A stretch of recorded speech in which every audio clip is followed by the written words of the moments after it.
안녕하세요. 여행작가 윌리입니다. 오늘은 지난 여행에 이어 김제 여행을 해볼 텐데요. 지난 시간에 이어 이번에 들를 곳은 김제 벽골제입니다. 벽골제는 백제시대 때 건설된 농사를 위한 인공 저수지인데요. 김제 여행이 처음인 제가 알고 있을 정도니 정말 유명한 곳이 맞는 것 같습니다. 이제 안으로 한번 들어가 볼까요? 이렇게 안으로 들어서면 생각보다 넓은 공간에 한번 놀라게 되고요. 또 하나는 건물들이 상당히 많다라는 생각을 했습니다. 벽골제가 유명한 이유는 우리나라에서 가장 크고 가장 오래된 저수지라고 합니다. 저는 사실 저수지 말고 볼 게 있을까? 라고 생각을 했었는데 안내도를 보니까 저수지 외에 다양한 시설들이 많은 곳이더라고요. 생각보다 공간이 너무 넓고 볼 것들이 너무 많아서 다른 분들이라면은 지도를 보고서 정하셨을 것 같은데요. 저는 제 여행 스타일상 무작정 걸어보기로 했습니다.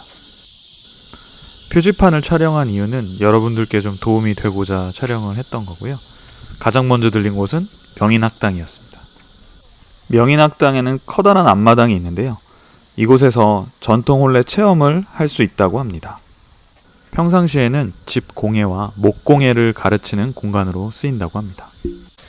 다음에 들른 곳은 농경사 주재관이라는 곳인데요. 커다란 계단이 상당히 인상적인 건물이었습니다.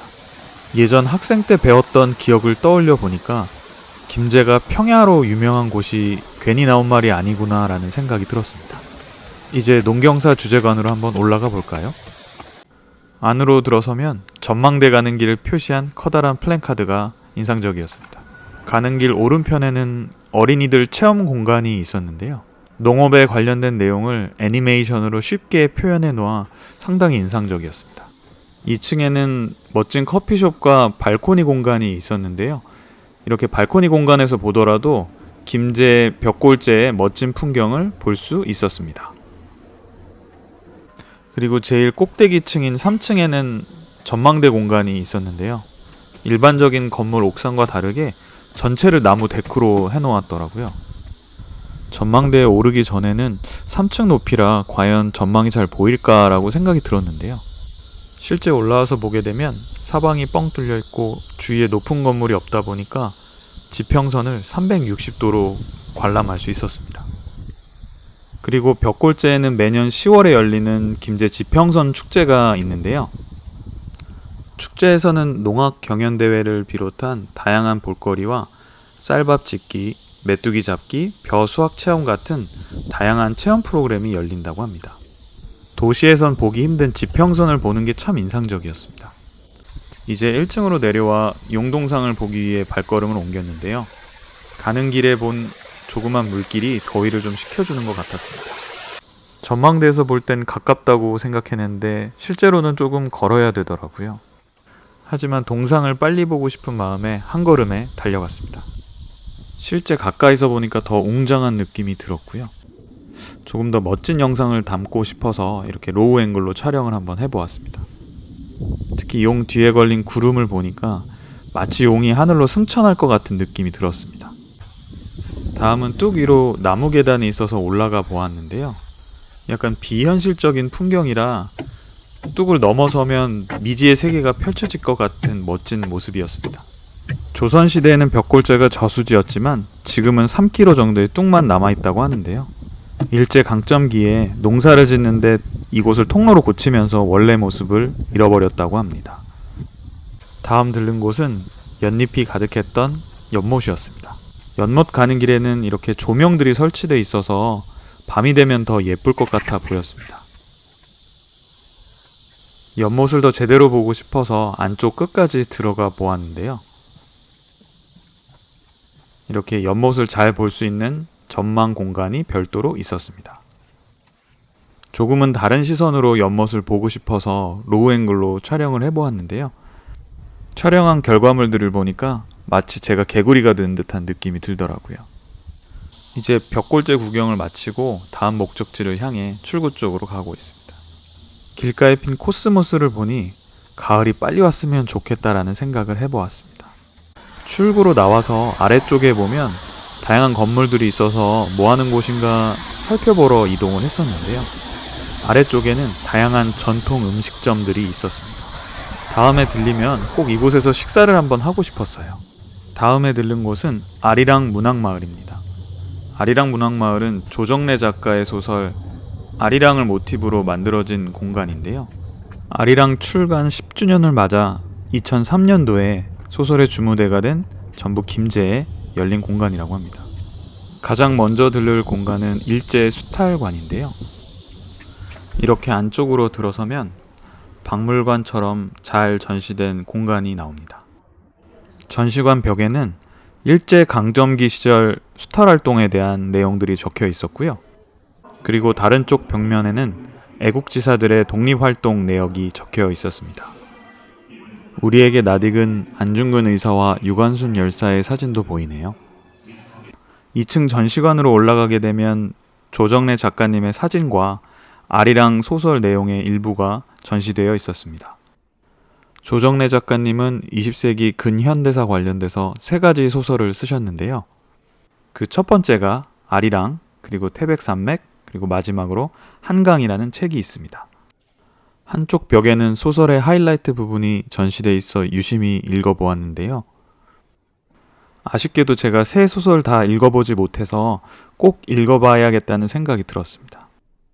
2층에는 휴게 공간이 따로 마련되어 있었는데요. 햇살이 너무 잘 들어와서 좋았던 공간이었습니다. 이제 수탈관 밖으로 나와서 다양한 일제 수탈 기관에 대해서 살펴볼 건데요. 처음 방문한 곳은 바로 면사무소입니다. 일제시대 때 다양한 행정 업무를 보면서 우리를 수탈했던 기관이라고 보실 수 있는데요. 이렇게 안쪽으로 들어가 보시면 그 시절 포스터와 사진 자료들이 전시되어 있었습니다. 방에는 그 시절 사용했던 집기들과 사진들이 있어서 더 리얼한 느낌이 들었습니다. 다음 들른 곳은 주재소라는 곳인데요. 안쪽으로 한번 들어가 보실까요? 사실 주재소라는 이름이 좀 생소하긴 했었는데 나중에 찾아보니까 지금의 파출소 같은 개념이라고 합니다. 지금의 파출소는 교대 근무를 하는 곳이라면 이곳은 1인이 상주에서 근무했던 곳이라고 하는데요. 이곳도 마찬가지로 집기들과 가구들이 전시되어 있었는데요. 마치 타임머신을 타고 돌아간 듯한 느낌이 들었습니다. 다음 들른 곳은 정미소였는데요. 이곳에서도 농산물에 대한 무자비한 수탈이 일어났다고 합니다. 실제 이곳에서는 소설에 나온 대사들이 음성으로 지원이 되었었는데요. 처음에 들어가서 깜짝 놀랐습니다. 제가 마지막으로 들른 곳은 우체국이었습니다. 그 시절에는 우편과 전화가 주요 통신수단이었는데요. 이런 주요 통신수단에 대한 감청도 서슴지 않았다고 합니다. 그리고 제가 여기 와서 처음 알게 된 사실 중에 하나는 한국인들에게 보험을 강요하고 보험금을 돌려주지 않았던 사실이었습니다. 일제 수탈 기관들을 쭉 둘러보고 나서 다음 둘러볼 곳은 소설의 주인공이 살던 집을 재현해 놓은 공간이었습니다. 사실 제가 조정래 작가의 소설을 읽었다면 이 건물들이 저한테 상당히 의미가 있었을 것 같았는데요.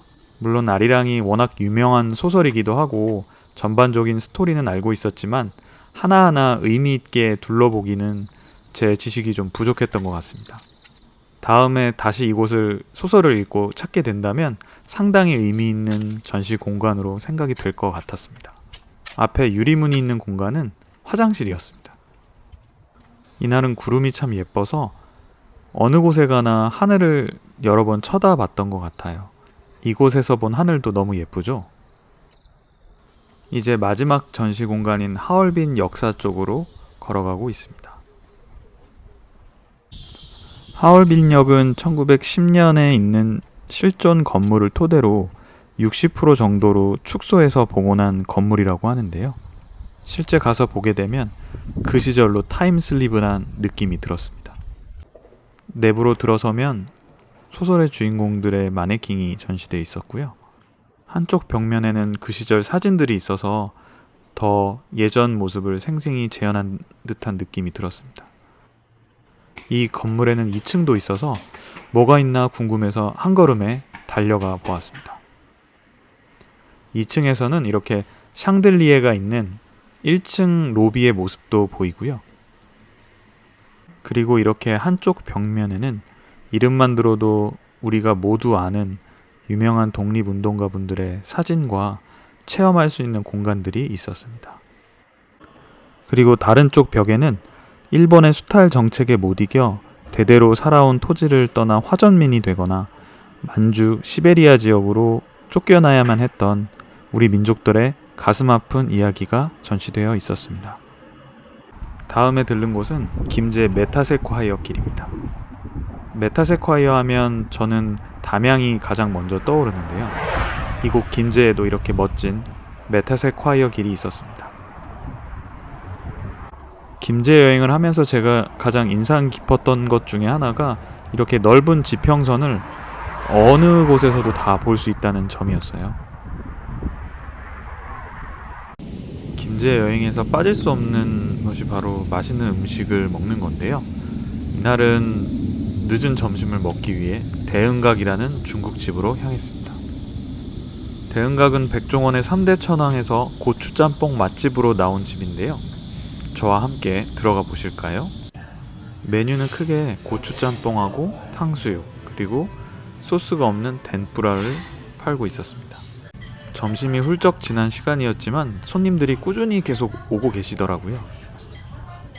처음 받은 메뉴는 저의 최애 메뉴 탕수육입니다. 비주얼을 보시더라도 제가 어릴 적 먹었던 탕수육의 모습이었는데요. 맛이 상당히 좋았습니다. 그리고 오늘의 주인공 고추짬뽕입니다. 짬뽕은 내용물이 정말 푸짐했는데요. 특히 고기가 많아서 제 취향을 저격했습니다. 푸짐한 식사를 마치고 나니 시원한 음료수가 먹고 싶어서 들른 카페입니다. 카페 이름은 미즈노시네 트리하우스인데요. 사실 오기 전에 검색해보고 나서 그 독특한 외관에 끌려서 꼭 한번 가봐야겠다고 생각했던 곳입니다. 입구에 들어서면 이렇게 독특한 외관의 건물이 하나 보이는데요. 이 건물은 300년 된 느티나무와 갈참나무로 만들어진 집이라고 합니다. 저는 일본 애니메이션에 나오는 집 같은 느낌이 들었어요. 이제 저와 함께 카페로 한번 들어가 보실까요? 이곳은 이름에서도 알 수 있듯이 일본인 미즈노 마사유키 씨가 만든 공간이라고 합니다. 이 카페에는 특별한 사연이 있는데요. 카페 주인인 미즈노 씨가 건강이 악화되시면서 한국인 아내와 이곳에 정착해서 이 카페를 만드셨다고 합니다. 처음에 이 공간을 꾸밀 때 오래된 폐가를 구매해서 이곳을 꾸미셨다고 하는데요. 공간마다 세월의 흔적이 묻어 있어서 참 운치가 있었습니다. 지금도 중간중간에 계속 업그레이드되는 공간들이 있었는데요. 집이란 완성이 없고 늘 만드는 과정만 있어 인생도 삶도 항상 공사 중이라는 미즈노신의 가훈이 저절로 이해가 되더라고요. 안쪽으로 들어갈 때마다 조금씩 다른 컨셉의 공간들이 나와서 과연 안쪽에 뭐가 있을까 기대하게 만들더라고요. 내부로 들어서면 나무로 꾸며진 아기자기한 공간이 나오는데요.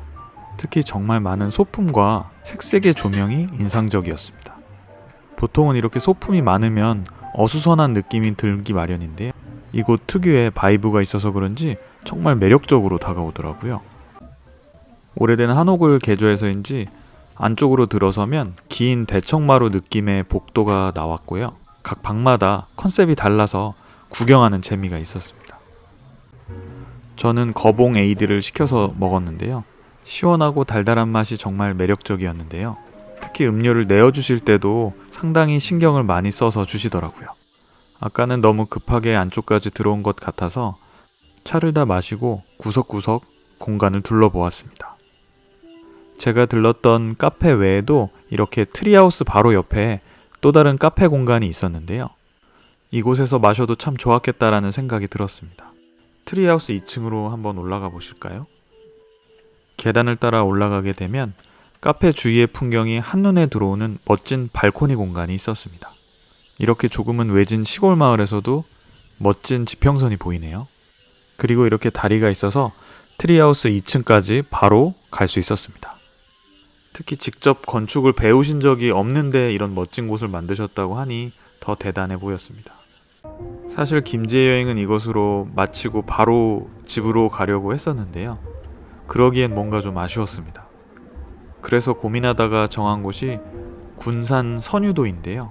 사실 군산 여행은 여러 번 갔었지만 이상하게 선유도와는 인연이 별로 없었습니다. 그래서 석양을 보러 이렇게 부지런히 가고 있습니다. 선유도에서도 제가 가려고 하는 곳은 선유도 해수욕장이었습니다. 이곳은 과거에 명사심리 해수욕장이라고도 불렸던 곳인데요. 유리알처럼 흰 규사가 펼쳐져 있고 특히 뒤편에 망주봉이 경치가 좋다고 합니다. 도착하자마자 본 풍경이 너무 아름다웠는데요. 멀리 보이는 큰 산이 바로 망주봉입니다. 다행히 해가 지기 전에 도착을 해서 이렇게 멋진 석양을 볼 수 있었습니다. 바다에서 보는 석양은 마음을 늘 설레게 하는 것 같아요. 선유도 해수욕장에서 본 석양 풍경 어떠세요? 이날 석양의 색도 너무 멋졌지만 특히 모래사장에 비친 반영이 너무 아름다웠습니다. 예전 발리에서 본 석양이 참 멋졌는데 발리 못지않은 멋진 석양인 것 같습니다. 아무래도 여름 휴가철이 지난 때이다 보니까 사람이 많지는 않았어요. 그래서 그런지 더 온전하게 풍경을 즐겼던 것 같습니다. 특히 파란색 하늘과 노란색 석양이 그라디에이션 된 부분이 상당히 멋있었습니다. 우연히 들르게 됐는데 이렇게 멋진 풍경을 보게 되면 2배, 3배 더 감동적인 느낌이 드는 것 같아요. 왠지 영화의 한 장면처럼 석양을 담고 싶어서 무작정 달려보았습니다. 이 정도 속도로 뛰면 저 섬까지 갈 수 있을까요? 아쉽게도 섬 앞은 물이 차 있어서 거기까지 가기는 어려웠습니다. 저와 함께 파도 소리 한번 들어보실래요? 파도 소리만 들어도 마음이 편안해지는, 힐링되는 그런 곳이었습니다. 이번 여행의 마무리로 이곳을 선택한 게 신의 한 수였다라고 생각이 듭니다. 여러분들께 제가 너무 많은 정보를 드리려고 하다 보니까 말이 길어졌네요. 파도 소리 한번 들어보실래요?